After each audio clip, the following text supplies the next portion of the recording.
پاکستان کی یوتھ ایک بار پھر خود کو اپنے بزرگوں سے زیادہ دانا ثابت کرنے میں کامیاب ہو گئی ہے۔ امریکہ میں رجسٹرڈ پاکستانی طلبہ کی تعداد میں 16% اضافہ ریکارڈ کیا گیا ہے۔ یہی حال دنیا کے دیگر ممالک میں بالخصوص ترقی یافتہ ممالک میں پاکستانی نوجوانوں کے بالخصوص اور دیگر عوام کے بالعموم ہجرت کرنے کی رفتار کے ہیں، جو یہ ثابت کرتا ہے کہ پاکستان کے نوجوان بالخصوص اور تمام افراد بالعموم ملک کے نظام سے بہت تیزی سے دل برداشتہ ہوتے چلے جا رہے ہیں۔ انہیں سمجھ آتی جا رہی ہے کہ یہاں تو صرف لاڈلے اور انوکھے لاڈلے بدلنے کا کھیل جاری رہے گا، یہاں سٹرکچر ریفارمز متعارف کروانے میں کوئی انٹرسٹڈ ہی نہیں ہے۔ ظاہر ہے جب اہل قوت کے بزنسز چل رہے ہیں انہیں کوئی پریشانی پھر ہے ہی نہیں، انہیں اس بات میں کوئی دلچسپی ہی نہیں کہ پاکستانی کے عام عوام کی معاشی حالت بہتر ہو۔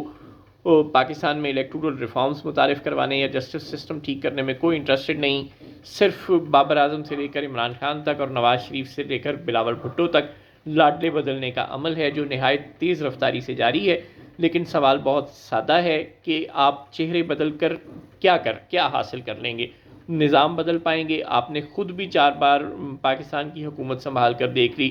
پھر کیا ہوا؟ کیونکہ آپ نے سٹرکچر ریفارمز متعارف ہی نہیں کروائیں تو ملک ترقی کیسے کرے گا؟ ملک ترقی ریفارم سے کیا کرتے ہیں، سٹرکچر ریفارمز متعارف کروانے سے کیا کرتے ہیں، نظام بدلنے سے کیا کرتے ہیں۔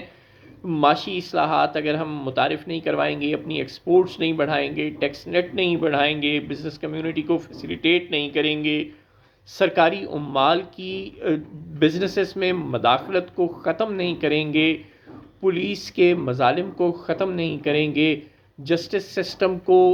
سستا نہیں کریں گے اور عوام کی خدمت کے لیے ہر وقت موجود نہیں رہنے کے لیے اسے تیار نہیں کریں گے، بیوروکریسی کو عوام کی خدمت کے لیے ہر وقت موجود رہنے کے لیے تیار نہیں کریں گے، جب تک ہم یہ سب کچھ نہیں کریں گے تب تک نہ تو پاکستان کی بزنس کمیونٹی کا یا عام عوام کا ملک کے نظام پر اعتبار بحال ہوگا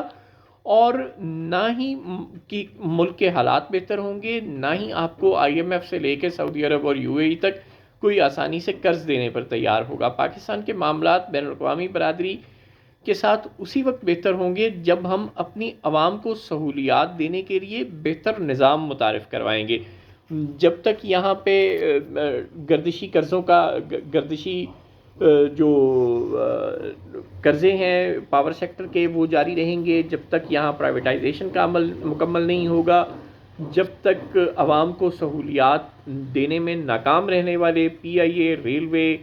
اور اس طرح کے دیگر اداروں کو بند نہیں کیا جائے گا، پرائیویٹائز نہیں کیا جائے گا، عوام کی جیبوں پر ہر سال اربوں ڈالر کا ڈاکہ ڈالنے والے اداروں کو جب تک ختم نہیں کیا جائے گا یا پرائیویٹائز نہیں کیا جائے گا، اس وقت تک ظاہر ہے پاکستان کی معیشت بہتر نہیں ہو سکتی۔ یعنی آپ پاکستان میں انسان پر پیسے خرچ نہیں کر سکتے جب تک حکومت پاکستان کے پاس اتنے پیسے نہیں آئیں گے کہ وہ عام عوام کی حالت بہتر بنانے کے لیے ان پیسوں کو خرچ کر سکے۔ اس وقت تک آپ کب تک ملک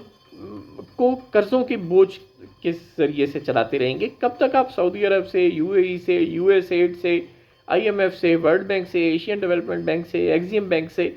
اور چائنا سے قرض مانگ کر ملک کا نظام چلاتے رہیں گے؟ قومیں ایسے ترقی نہیں کیا کرتی، ملک ایسے نہیں چلا کرتے۔ اس بات کی ہماری یوتھ کو اچھی طرح سمجھ آ گئی ہے، یہی وجہ ہے کہ پاکستان سے ہجرت کی جو رفتار ہے وہ تیز ہوتی جا رہی ہے۔ اب آپ کو اس بات کی کوئی فکر ہی نہیں ہے، آپ صرف لاڈلے بدل رہے ہیں۔ آپ نے پہلے پورا زور لگایا کہ عمران خان کو پاکستان پر مسلط کیا جائے، اب آپ پورا زور لگا رہے ہیں کہ نواز شریف کو پاکستان پر مسلط کیا جائے۔ آپ نے پہلے پورا زور لگایا کہ بابر اعظم کو تینوں فارمیٹ کا کپتان بنایا جائے، اب آپ پورا زور لگا رہے ہیں کہ شان مسعود صاحب کو یا کسی اور لاڈلے کو تینوں فارمیٹس کی حکمرانی دے دی جائے، اور یہ سوچا ہی نہ جائے کہ جس شاہین افریدی کو اب آپ کپتان بنا کر لا رہے ہیں T20 فارمیٹ کا، وہ شاہین افریدی صاحب تو ورلڈ کپ کے مہنگے ترین پاکستانی بالروں میں شامل ہیں۔ تو اگر آپ بابر اعظم کو اس بنیاد پر کپتانی کے عہدے سے اتار رہے ہیں کہ انہوں نے پرفارم نہیں کیا، تو پھر شاہین افریدی کے لیے الگ کرائیٹیریا کیوں؟ آپ کے پاس کوئی اچھا پرفارم کرنے والا کھلاڑی ایسا ہے کون سا جس نے پورے ورلڈ کپ میں شاندار پرفارمنس دکھائی ہو؟ جب کوئی بھی نہیں ہے تو پھر صرف ایک چہرہ بدل کر بابر اعظم کو ہٹا کر کسی بھی اور کو لانے سے حاصل کیا ہوگا؟ ظاہر ہے کوئی ایک بھی کھلاڑی ایسا نہیں ہے جس نے جتنے میچ کھیلے ہوں ان میں یا کم از کم ان میں سے آدھوں میں ہی بہترین پرفارمنس دکھائی ہو. جب کوئی بہترین کھلاڑی آپ کے پاس موجود ہی نہیں ہے، جب کوئی ایسا سیاستدان آپ کے پاس موجود ہی نہیں ہے جو بہترین کارکردگی دکھا چکا ہو، جس نے عوام کے دل در دور کیے ہوں، تو پھر نواز شریف اور عمران خان یا بلاول بھٹو کے درمیان میوزیکل چیئر کرانے سے تو کچھ حاصل نہیں ہونے والا. اس کا ایک ہی حل ہوتا ہے کہ آپ عوام کو جج کرنے دیں، عوام کو اپنی مرضی کا حکمران منتخب کرنے دیں، اور پھر اس حکمران کو وہ اچھا کام کرے یا برا 5 سال تک صبر کے ساتھ برداشت کریں، تاکہ اس کی متعارف کروائی ہوئی ریفارمز کا کچھ تھوڑا بہت تو اثر نچلی سطح تک پہنچے. لیکن ابھی ایک آدمی آتا ہے، وہ اپنی اصلاحات متعارف کرواتا ہے، اپنا نظام بناتا ہے، اور آپ